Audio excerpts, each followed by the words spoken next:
వైజాగ్ వాసులకు శుభవార్త. అక్టోబర్ నుంచి వైజాగ్ మెట్రో పనులు ప్రారంభం కానున్నాయని municipal administration and urban development minister P Narayana గారు ప్రకటించారు. డబుల్ డెక్కర్ తరహాలో డీటెయిల్ ప్రాజెక్ట్ రిపోర్ట్ సబ్మిట్ చేశామని, హైదరాబాద్ రింగ్ రోడ్ తరహాలో వైజాగ్ కి కూడా ఒక సెమీ రింగ్ రోడ్ నిర్మించే దిశగా ఉన్నారని, అలాగే భోగాపురం ఎయిర్పోర్ట్ ని కూడా వచ్చే సంవత్సరానికి పూర్తి చేస్తామని తెలిపారు.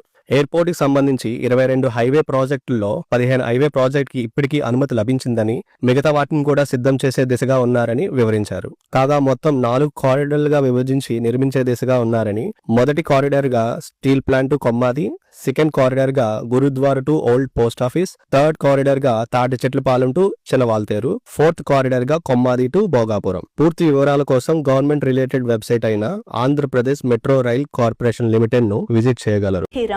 వేములవలస, పెద్దిపాలెం, ఆర్ తాళ్లవలస, తగరపు వలస, మహారాజాపేట, పోలిపల్లె, సరవిల్లి, భోగాపురం ఎయిర్పోర్ట్ స్టేషన్లు ఉండనున్నాయి. విశాఖ మెట్రో రైల్ ప్రాజెక్టులో ప్రస్తుతం తొలి దశ కింద 11,498 కోట్ల విలువైన పనులకు ఏపీ ప్రభుత్వం టెండర్లు పిలవగా, కేంద్ర రాష్ట్ర ప్రభుత్వాల భాగస్వామ్యంతో ప్రాజెక్టును నిర్మించనున్నాయి. కారిడార్ 1 కింద కొమ్మాది స్టీల్ ప్లాంట్ మధ్య నిర్మించే 34.40 కిలోమీటర్ల కారిడార్లో భాగంగా మధురవాడ నుంచి తాటిచెట్లపాలెం వరకు 8 ఫ్లైఓవర్లను అనుసంధానం చేసి ఒకే వంతెనగా నిర్మిస్తారు. గాజువాక స్టీల్ ప్లాంట్ మధ్య మరొకటి రానుంది. మొత్తంగా 20 కిలోమీటర్లలో డబుల్ డెక్కర్ వస్తుంది.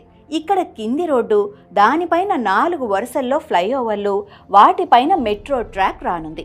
ఇది పూర్తయితే ఆసియా ఖండంలోని పొడవైన డబుల్ డెక్కర్ మెట్రోగా విశాఖ మెట్రో గుర్తింపు పొందనుంది. మొదటి కారిడార్కు లైన్ క్లియర్ అవ్వగా, గురుద్వారా జంక్షన్ నుంచి ఓల్డ్ పోస్ట్ ఆఫీస్ వరకు వెళ్లే మార్గంలో అలైన్మెంట్ అభ్యంతరాలు తెరపైకొస్తున్నాయి. జగదంబ వంటి ప్రధాన బిజినెస్ సెంటర్ల మీదుగా వెళ్లే మార్గంలో నిర్మాణాలు, షాపింగ్ ఏరియాల్లో భూసేకరణ అవసరమవుతుంది. మొత్తం 100 ఎకరాలు అవసరమవుతుందని తేల్చగా, వీటిలో 10 ఎకరాలు మాత్రం ప్రైవేటుకు చెందినవి.